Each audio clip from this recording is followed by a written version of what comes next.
Leigh, you're a student here at Coatbridge College. Yep. What are you studying? H&D Makeup Artistry. Right. So as you can see, this is Bob, current work in progress. Yes, so Bob's going to join us today. Yes. Okay, great. Now, Cool. Leigh, I know that you've been looking at the AccessApps.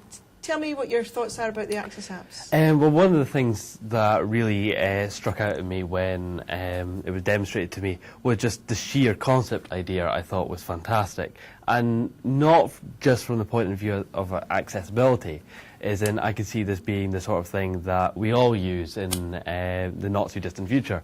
I mean, this is the sort of thing that might actually even make laptops obsolete, just going up to any sort of computer terminal with a small piece of hard drive, sticking it in, having all your software installed, no need to install it, flaff about, having all your personalized settings, all your work. So basically you turn any computer into your personal computer by just plugging one little thing in. Yes, so it's just plug and play, just Pretty take much. it and go. Now, I know that you've been looking at one or two applications that you find particularly useful. Can you tell us a wee bit about them? Well, one of the two that, again, really struck out at me, and not from a dyslexic standpoint, was the Mozilla Firefox browser and VLC Media Players. Now, both of these software I use religiously for years now anyway. Yes.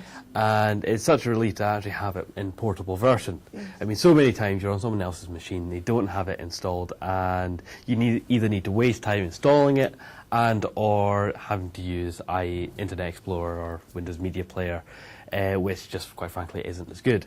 Sure. So Firefox is particularly good. It's got quite a good spell checker, as well as the fact they work closely with Google, which, as far as spell checkers go, is one of the few that understands me as a dyslexic.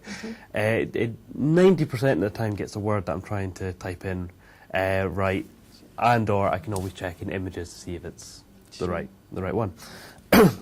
I know that Firefox has a lot of really useful accessible add-ons as well. Yep. So you could probably add them onto your portable. I mean, there's always new things coming out for Firefox that you can always add on to make it more personalised for you as well. Yes. So the other one that I again did particularly like was the VLC Media Player, which is a great little piece of software. It will try its hardest to play anything, any file format, whereas we've all had the experience with Windows Media Player where it'll look at some file format that looks foreign and go, nope, not having anything to do with it, and stick its nose up at it, whereas VLC will give it its best shot to try and play it. Yes. So, I mean, just take, for example, this file we were trying to play earlier. I try and stick it into Windows Media Player, and it just has none of it. Whereas it's just a simple drag and drop for VLC. Small. What is Dasher? Dasher is a program that lets you write in a way that... Away you go. Brilliant. Great. So, That's very easy to use as well, Yep. isn't it?